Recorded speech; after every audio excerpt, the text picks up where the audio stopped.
And without further ado, over to Robyn. Thank you very much for covering my humiliation there. Right, so I am Robyn from DAZN. I'm here to talk to you tonight about imposter syndrome, or how not to be a complete fraud. So, what is imposter syndrome?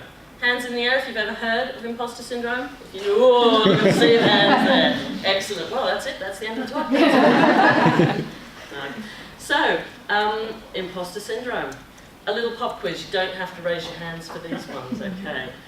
Do you ever chalk your success up to, I feel lucky, it was just good timing, I was in the right place at the right time?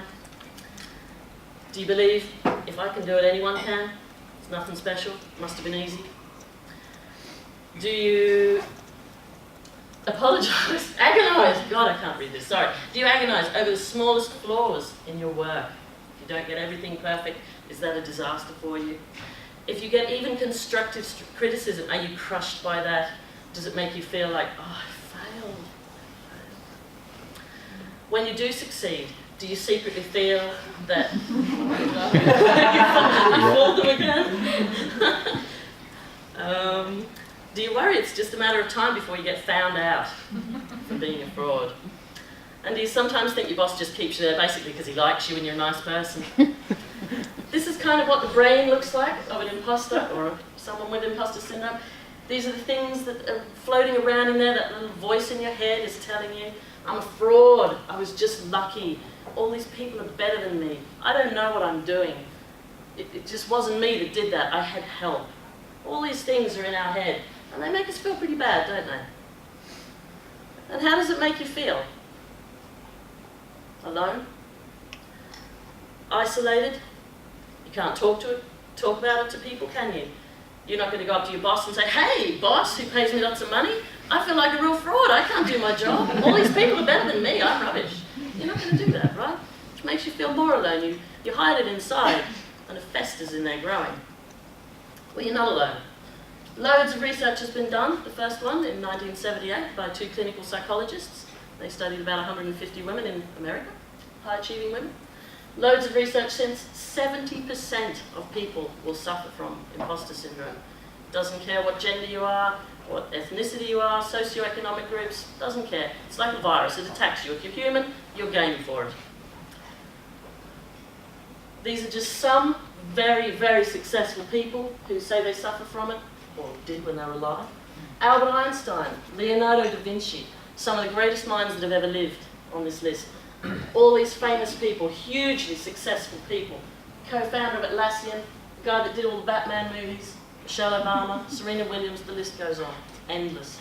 So when you hear that voice, it's not just in your head, it is all these heads. So what do we do about it?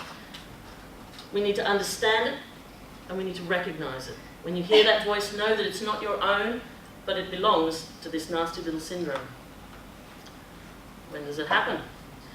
There's lots of things that can trigger it. One of the things we do is we compare ourselves unfavourably to other people. We think that we know this much, and they know this much. That's our imposter syndrome talking. But is that real? Or is it more like this? We put all the people we know, we think, this is an amazing person over here, and this amazing person, and this amazing person. And we put all these amazing people into one great big bucket, and we compare ourselves to that whole bucket, not just to the individual people in it. And it's just not the truth. This is the truth. But our imposter syndrome doesn't let us see that truth. And that's what we have to learn to look at when we see other people. We're terrified we'll fail or make a mistake, that finally we'll be found out as the fraud that we think we are. Well, this guy clearly wasn't a fraud. Never say I failed 99 times. Say I discovered 99 ways which cause failure. And isn't that lovely? Wouldn't it be lovely if we could all think like that? Failing is a learning opportunity. Just because you fail at something does not make you a failure. It's just something to learn from and you move on. We avoid taking risks, so we miss out on the big wins. Imagine you want to start up a new company, a little startup company, and there's this amazing bit of technology that you want to use. And if it succeeds for your company, it will put you 5 years ahead of all your competition. If it fails, your startup will die. What do? Do you take the risk? Or does the imposter syndrome stop you from taking that risk. Imagine if you take it, you'll be the winner if it succeeds. And if it fails, you've lost nothing, because you didn't try anyway. So, if you don't take risks, that's who you're going to work for, the risk takers. They are the success stories. We have very unreal perceptions of competence, particularly in ourselves. It's easy to see excellence in other people, but not when we look at ourselves. We just see all the failures in ourselves. Why is that? Perfectionism. If it's not 100% perfect, it's not acceptable to us. Imagine when you were back in high school, you did your A-level maths exam. If you'd come out of that with 90%, how would you have felt? Would you have felt like this? No. Would you have felt like this? Probably. But when we're at work, we don't feel like that, do we? If we only do 9/10 of the work that we set out to do, we say, well, what about the 10th I didn't do? I've missed 10% of this. I've failed. We need to stop saying that. We need to look at the 90% that we got and celebrate that and feel like this for that 90%. Natural genius. A lot of people feel that if they can't just get out of bed in the morning and play the cello perfectly, having never played it before, that they're a failure. Really? We do that at work. We go to work and think, right, I need to do this project all by myself with no help. And you know, look at Michelangelo. If people knew how hard I worked, it wouldn't seem so wonderful. Of course, we need to learn things. We don't just know how to do everything from when we're born. As evidenced from up the back there, in that darling little girl in the pram. The expert. We sometimes feel that in order to be classified as an expert in something, we have to know everything there is to know about it. Think of the brilliant neuroscientists in the world. They don't know everything about the brain. They probably know that much about the brain, but still they are the leading experts in the world. And so how realistic is it to need to know everything? We just need to know enough to be an expert. Not everything. You can never know everything. And the rugged individual. Can't use the team, can't ask for help, has to go it alone, has to do it all by themselves, with nobody else to help them. Otherwise it doesn't count as being a success. Are these all realistic perceptions, or are these just fabrications in our mind? We need to replace these flawed perceptions with realistic expectations of what competency is. When I was putting this slide deck together last week, I found this little picture on Facebook, and I thought, well, how perfect. How very perfect. We need to say, and that's okay, when we haven't achieved what we wanted to achieve. Give yourself permission to fail. I didn't quite succeed there, and that's okay. I'm not perfect, and that's okay.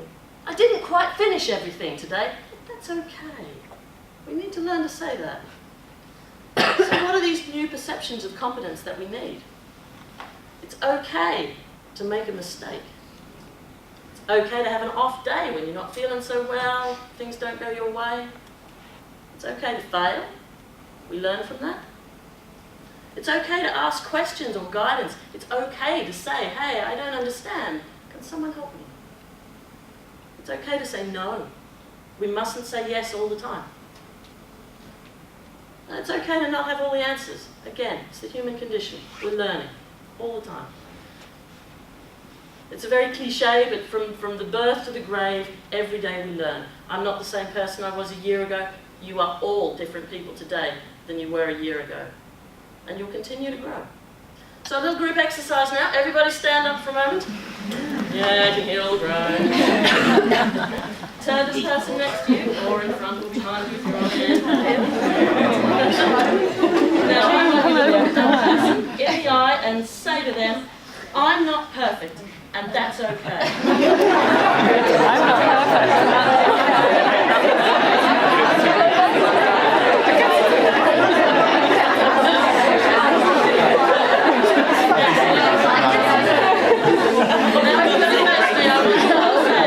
All together now, blow me out of the room. I'm not perfect. That's okay. Fantastic. I feel my head love that. Totally do that on all hands. So how do we beat this? To summarise, when the imposter syndrome, we need to recognise it. We need to know what it is. We need to understand it. And when you hear that little voice in your head, you need to think, hey, that's not my voice, that's the voice of imposter syndrome, and you need to shut it out. You need to know you're not alone, that you are completely normal. As I said, about 70% of us suffer from imposter syndrome. That's far more than have blue eyes, or blonde hair, or speak English, or are female. So you are absolutely not alone with this. You need to have realistic expectations of yourself. Don't just see your flaws, look at the successes, and judge yourself realistically. Don't, judge yourself realistically. So next time you walk into the room, this is actually what the room looks like. It's not just you with these feelings. Everybody is going to be walking around thinking that, but you don't see it, do you? You only see yourself. You can't see what's inside all their heads. And on a last note, Bertrand Russell, and I love this, the whole problem with the world is that fools and fanatics are always so sure of themselves, wise are people so full of doubts. So next time you're filled with doubts, you are wise. Enjoy the rest of your evening. Thank you very much for listening.